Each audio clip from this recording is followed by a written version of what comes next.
Bueno, ahora vamos a comenzar con la columna laboralista de Modo Obrero, como todos los miércoles hacemos en este programa hecho por trabajadores para trabajadores y hoy tenemos el gusto de hacer una entrevista a un colega, a un abogado laboralista, como decimos nosotros, un abogado de a pie, pero que es profesor universitario, es académico, doctrinario, la verdad que es seguido por muchos jueces acá justamente en Entre Ríos, y muy citado, y la verdad que ha escrito muchísimo en su corta edad, por así decirlo, porque es muy joven. Así que hoy tenemos el gusto de poder charlar y hablar un poco de lo que es la actualidad, la normativa, ¿no? Que nos implica a todos los trabajadores y trabajadoras, sobre todo en el sector privado. Obviamente que siempre estamos hablando también de los trabajadores del sector público, pero vamos a hacer un poquito más hincapié en esto. Por eso le damos la bienvenida a Modo Obrero al doctor Juan José Formaro. Buenas noches, Juan. Hola Andrés, ¿cómo estás? ¿Cómo están todos? Muchas gracias por la invitación. Bueno, la verdad que el gusto es nuestro, poder contar con tu aporte. Principalmente la idea de este programa es dar herramientas y brindar herramientas para todos los compañeros trabajadores y trabajadoras que seguramente están escuchando y que bueno, de alguna manera siempre la idea también es el intercambio y que también sea el micrófono de los trabajadores, de los reclamos de los trabajadores, más que nada con ese fin. Así que bueno, más que nada queremos no quitarte mucho tiempo, sabemos que está muy complicado y con distintas resoluciones que van saliendo minuto a minuto y distintos decretos y resoluciones, la verdad que nos han hecho estudiar muchísimo, pero por eso realmente todas las semanas estamos actualizándonos y poniéndonos en tema de lo que se va resolviendo conforme a esta pandemia. Así que bueno, la primera pregunta, Juan, queríamos saber conforme tu opinión y lo que estás leyendo y viendo, ¿cómo ha impactado la pandemia en las relaciones de trabajo actualmente? Bueno, mira, esto, como vos bien enmarcás, ha sido un sismo para todos los órdenes de nuestra vida, ¿no? Desde la situación básica de afectar la libertad personal en la medida en que el gobierno decide para cuidar dos bienes superiores que son la salud y la vida de las personas, restringir libertades como son la libertad ambulatoria, la libertad de ejercer la industria en definitiva y de trabajar. Ahí entran en conflicto determinados derechos y garantías y es por eso que estamos tratando de resolver las cuestiones y que el derecho tiene que salir en auxilio de esta situación. Y lo que se plantea en las relaciones laborales en concreto es, por una parte, la necesidad de preservar los vínculos laborales, y vos bien hacías o marcabas la diferencia, más allá de que obviamente todos revisten el carácter de trabajadoras y trabajadores, pero entre los trabajadores y trabajadoras del sector público y del sector privado, desde el sector privado que por la naturaleza del vínculo que tienen pueden en estas situaciones ver peligrada su fuente de trabajo. Y bueno, y el gobierno entonces, a mi entender, con buen tino y tratando de proteger al sector más vulnerable de la población, en un primer término imponiendo que se tengan que pagar las remuneraciones, aun cuando el trabajador esté impedido de asistir físicamente a sus lugares de trabajo, también imponiendo el pago para aquellos trabajadores que se desempeñen desde sus hogares, que como sabemos también, más allá de los avances tecnológicos, esto no es posible para todas las actividades, sino que solo algunas actividades pueden desarrollar tareas a distancia. Y bueno, y después más adelante, ante los conflictos que de todos modos se generaban ante esta imposición de pago, pero frente a algunos empleadores que decidían ir por la vía de los despidos, alegando una fuerza mayor, el gobierno también por medio de un decreto de necesidad de urgencia, prohibiendo que se puedan romper los vínculos laborales sin justa causa o fundados en causa de fuerza mayor, ¿no? Claro. Ese es un poco el escenario que se ha planteado para salir al cruce del problema de la que aqueja de la pandemia y en cuanto impacta en las relaciones laborales, ¿no? Bien, entonces queda claro que por un comienzo, lo hemos charlado un poco también en el modo obrero, primero se garantizó también la remuneración de todos los trabajadores, prestaran o no prestaran efectivamente trabajo, ¿no? Porque hay actividades que están excluidas y otras que no. Claro. Y ahí se presentaba también la diferenciación y se conecta con el tema muy reciente, ha salido un nuevo decreto de necesidad de urgencia con una cierta o parcial tutela hacia algunos trabajadores que se encuentran expuestos a los riesgos en cuanto a los riesgos del trabajo, ¿no? Porque esto también se presenta la posibilidad de que impacte en la salud de los trabajadores que tienen habilitado violar la prohibición de circular para ir a sus trabajos y permanecer en sus empleos, pero que se encuentran también expuestos a un riesgo, ¿no? Que es el riesgo de contagiarse. Claro, así que bueno, esto también tiene la particularidad, y veamos, y seguramente ustedes en el programa lo han hecho, que se está hablando y recurrimos a los decretos, porque la pandemia también ha impedido que el Congreso Nacional cumpla las funciones que tiene que cumplir. Entonces el Poder Ejecutivo tiene que dictar la normativa por medio de un decreto de necesidad de urgencia. Esto también muestra cómo las falencias que tiene el Estado en sus distintas áreas, que son las falencias históricas, ¿no? De que los representantes del pueblo no se puedan reunir en esta instancia tan importante donde el pueblo está requiriendo que ellos salgan al cruce. Lo mismo ocurre con el Poder Judicial, más allá de que obviamente en primer lugar tiene que estar la tutela de la salud y la vida de todos nosotros, trabajadores que acudimos a los tribunales y los que se desempeñan dentro de los tribunales, pero con situaciones muy precarias en cuanto a la posibilidad de trabajar de manera remota, ¿no? En el Poder Judicial también, que muestra, reitero, creo que esto es no más que un llamado de atención, sino que tendría que dar lugar a un nuevo comienzo y a un barajar y ver de nuevo, porque ha demostrado que en muchas cosas estamos con estructuras que ya están perimidas, ¿no?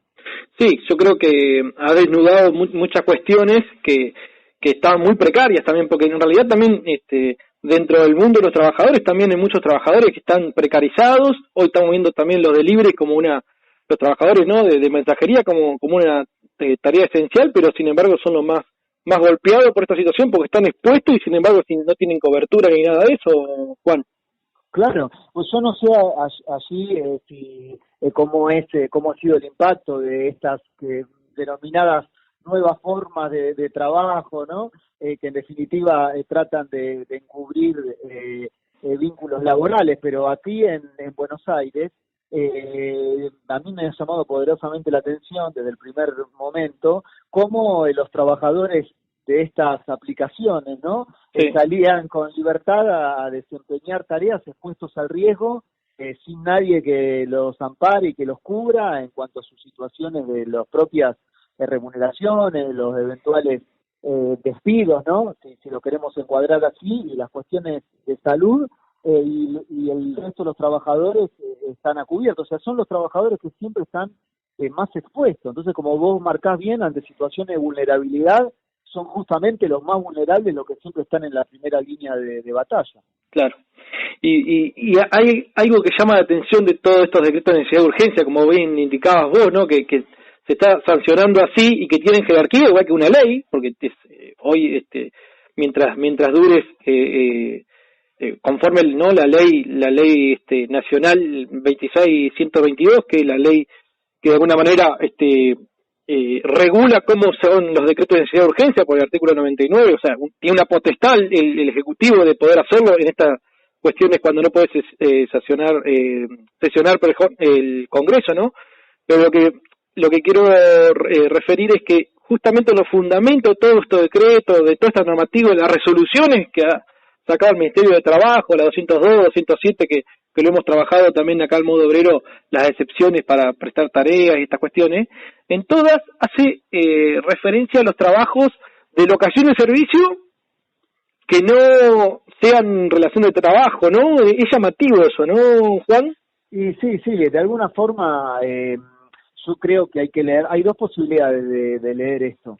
una lectura que se podría hacer es que interpretar que de alguna forma se están convalidando esas formas de contratación. La otra lectura que se puede hacer es que se está reconociendo que esta precarización o que esta cobertura de relaciones laborales verdaderas existe. Entonces el Poder Ejecutivo está diciendo no dejen de cumplir con estas directivas en los casos en los que los empleadores los coloquen bajo esta forma de contratación. Y yo creo que esta es la segunda alternativa por la cual se dictó esto. Digamos, no es que no hay que interpretarlo como un convalidar, como una convalidación de esas formas contractuales, sino a efectos de evitar que un empleador pícaro utilice o pretenda escudarse atrás de esta forma de contratación para no cumplir con la ley laboral, ¿no? Claro, como decíamos recién, encima que lo tiene precarizado como tributista o como una locación de servicio, encima el Estado lo dejaría al descubierto, ¿no? Sin ningún tipo de protección ni asegurar tampoco la remuneración, porque en realidad también lo hace con respecto a ellos. Claro, yo lo que es, siempre también lo decíamos, ¿no? En estos momentos de emergencia es justamente cuando los principios salen a la luz. Y acá entonces los trabajadores, que seguramente son muchos trabajadoras que escuchan el programa, o sea, saber que aquí juega con toda la amplitud el principio que nosotros laboralistas llamamos de primacía de la realidad, entonces que más allá de la forma que se quiera dar al vínculo laboral, en la medida en que exista dependencia, las notas de una relación laboral, les corresponde el amparo de la ley protectoria, ¿no? De la ley de contrato de trabajo, los estatutos o la norma que sea.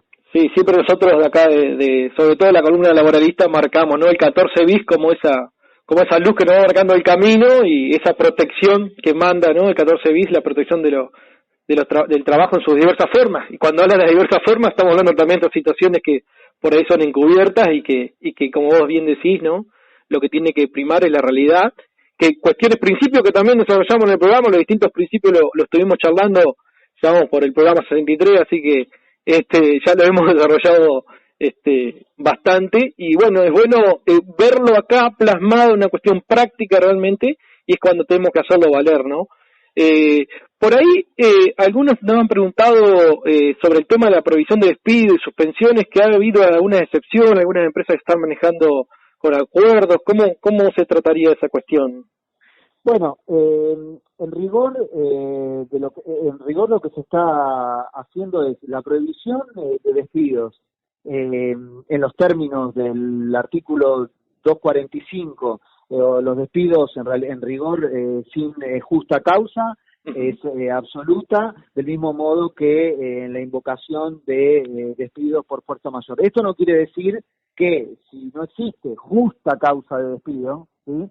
Se pueda, en las circunstancias, y habrá que acreditarlo fehacientemente con todos los requisitos que sabemos y la interpretación restrictiva y a cargo de la persona que invoca ese despido y todo lo demás. Es decir, en la medida que exista una justa causa, ¿sí?, el despido podrá eventualmente ser procedente. Lo que se está prohibiendo son los despidos sin justa causa y los despidos por las causas de fuerza mayor, ¿sí? Que son las situaciones a las que los empleadores estaban recurriendo para disolver vínculos laborales. Juan, perdón, antes de pasar por las suspensiones por ahí, que sería la segunda parte, ¿no?, del artículo 3 de este decreto, sí, de necesidad de urgencia 329, como para recordarlo, digo, porque lo he tratado, pero está bueno ir desarrollándolo. Y por ahí, o sea, lo que se prohíbe es el despido sin causa o por fuerza mayor, ¿no? Claro. Hasta ahí vamos. Ahora, si el trabajador ve que hay incumplimiento por parte del empleador, sea de cuestiones que ya venían históricas, de una fecha de ingreso, de diferencias salariales, de media jornada cuando es jornada completa. Sí, o falta de pago de salario ahora. O falta de pago. Salarios que hay que pagar ahora. ¿El trabajador se podría considerar despedido? Obviamente, porque además, acá hubo dos interpretaciones. En una primera momento se dijo, bueno, siempre esta estabilidad que se genera transitoriamente, si se quiere llamarlo de alguna manera, el que puede optar, el trabajador afectado puede optar por esa estabilidad o por romper el vínculo. En rigor, lo que se está impidiendo son los despidos. Si queremos hasta hacer una lectura incluso ultra positivista, lo que está impidiendo es el despido es sin justa causa, es decir, un despido indirecto, que el trabajador se considere despedido. Si tiene él justa causa para considerarse despedido, ni siquiera entraría en la prohibición. Claro. Más allá de que no entraría desde el otro principio que yo estaba explicando. Así que eso, si el trabajador decide romper el vínculo laboral por el incumplimiento de su empleador, está habilitado, se le deberán las indemnizaciones, y se le deberán las indemnizaciones incrementadas, porque recordemos que al fin del año pasado se dispuso el incremento indemnizatorio para regir por 6 meses, ¿no? Sí, del decreto 34 del 2019, que bueno, que rigió a partir del 14 de diciembre, si no mal recuerdo, o sea, estaría vigente hasta el 14 de junio en principio, ¿no? Claro. Así que hasta, o sea, tendría la doble protección de los trabajadores en este estado de emergencia. Primero porque ya veníamos en una ley de emergencia, por una cuestión social, ocupacional. Se acuerdan que el año pasado habíamos superado los 2 dígitos en desempleo, ¿no? Un 10.6 había dado el segundo trimestre del 2019, y por eso el Ejecutivo, ni bien asume el nuevo gobierno, el 13 de diciembre en realidad, y se publica el 14 de diciembre, saca este decreto de urgencia, el número 34, en el cual establece la doble indemnización, que es lo que estaba hablando Juan, ¿no? Sí, correcto, es así. Y eso sigue vigente para los despidos, ya por el caso que vos exponés, o sea, el trabajador que se considera despedido por un incumplimiento de su empleador, esa indemnización queda alcanzada por el incremento que se dispuso en diciembre del año pasado. Y con respecto a las suspensiones, el tema a apuntar es que también en el decreto el Poder Ejecutivo, donde restringe la posibilidad de despedir a los empleadores, también hace lo propio con respecto a las suspensiones. Y esto yo creo que a lo que apunta la pregunta tuya es que se ha visto que distintos empleadores, de manera en realidad unilateral, imponiendo a los trabajadores una supuesta aquiescencia con la suspensión o conformidad con la suspensión, llevan a cabo reducciones salariales amparándose en una cláusula que tiene el decreto, que es la posibilidad de pagar sumas no remunerativas en los términos del artículo 223 de la ley de contrato de trabajo.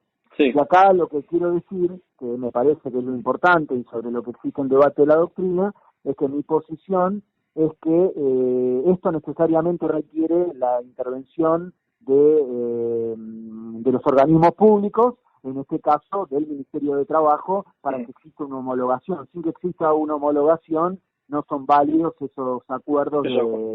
Claro, esa es mi posición particular. Ahora, este 233 bis, por ahí lo que ha dado un poco al debate es si tienen que cobrar el 100% de los salarios y se toma como no remunerativo, ¿puede ser? ¿O cuál sería la interpretación? Sí, ahí también hay dos. Yo estuve estudiando la cuestión incluso con los debates parlamentarios cuando se sancionó la ley que incorporó el artículo 223 bis, y los debates parlamentarios se dirigen a sustentar otra parte de la norma, que era la posibilidad en aquel momento de abonar mediante tickets y otra serie de cuestiones que después fueron derogadas. Sí. Sobre esto no tiene profundidad el debate como para darnos herramientas acerca de qué es lo que se quiso hacer. Pero lo cierto es que, como vos bien marcás, existen dos posturas. Una postura que dice que el sustituto tiene que ser de una suma no remunerativa que tenga, que reúna o que implique llevar al bolsillo del trabajador un monto igual al que cobraba de salario, y que el ahorro para el empleador es en cuanto a todas las tributaciones que tendría que hacer de considerarse los salarios y las sumas no remunerativas. Y por otro lado, se interpreta que que se podría pagar una suma inferior a lo que era la remuneración, porque se da una herramienta que ocupa el lugar de una suspensión donde no se percibirían salarios. Entonces, que si ocupa el lugar de una suspensión donde no se percibirían salarios, de alguna forma el trabajador que cobra por lo menos algo está en mejor situación que aplicándole una suspensión por fuerza mayor. Son las dos interpretaciones que, bueno, veremos hacia dónde va en definitiva luego la jurisprudencia. Pero lo cierto es que, como por ahora las reducciones salariales que estoy viendo, ninguna tiene homologación administrativas, ya con ese propio, con esa propia falencia que tienen los pagos, ya cae todas esas argumentaciones y el pago que hay que hacer es el del 100%. O sea que después el trabajador va a poder reclamar en todo caso, si le pagó mal, la diferencia salarial. Claro, tal cual, podrá reclamar la diferencia salarial. Perfecto. Bueno, la verdad que ha sido muy completa la información, como siempre, Juan. Ayer te estuvimos viendo también por Instagram, que estuviste hablando un poco de lo que es riesgo de trabajo y esta situación del COVID-19, y bueno, la verdad que después seguramente vamos a ahondar respecto a lo que es como enfermedad profesional, que ahora salió el decreto, pero bueno, esto lo vamos a dejar seguramente para otro momento, cuando vaya pasando un poco más de agua por abajo del puente, como para ir analizándolo y viendo a ver cuáles son las implicancias y los alcances de esta nueva resolución, ¿no? que sacó el Ministerio anoche, ¿no? Sí, fue un decreto, y bueno, como vos marcás bien, esto es un día a día, porque la emergencia impone que vayan saliendo nuevas normas a medida que se van desarrollando los acontecimientos, así que bueno, hay que estar así, actualizándose permanentemente y viendo cómo van cambiando las cosas. Bueno, y te quiero agradecer especialmente, no solo por la comunicación de hoy, sino por la recepción que siempre me brindás en tu ciudad y en tu provincia, así que bueno, agradecerte también eso, como siempre te digo en privado, pero acá hacerlo público, porque realmente el primer momento me he sentido allí como en mi casa, así que bueno, espero que pronto, cuando se levante todo esto, podamos reunirnos con los amigos y los colegas. Bueno, muchísimas gracias, Juan. Bueno, así que bueno, te agradecemos la comunicación. Seguramente en algún otro momento nos vamos a comunicar nuevamente para seguir charlando de este tipo de cuestiones, o ojalá que sea en un estado normal también de otras cuestiones que por ahí también nos llevan al debate y a ir formándonos, sobre todo para dar herramienta a los trabajadores, que es el fin de Modo Obrero. Así que muchísimas gracias y buenas noches. Bueno, te mando un abrazo grande. Buenas noches. Hasta luego. Chao.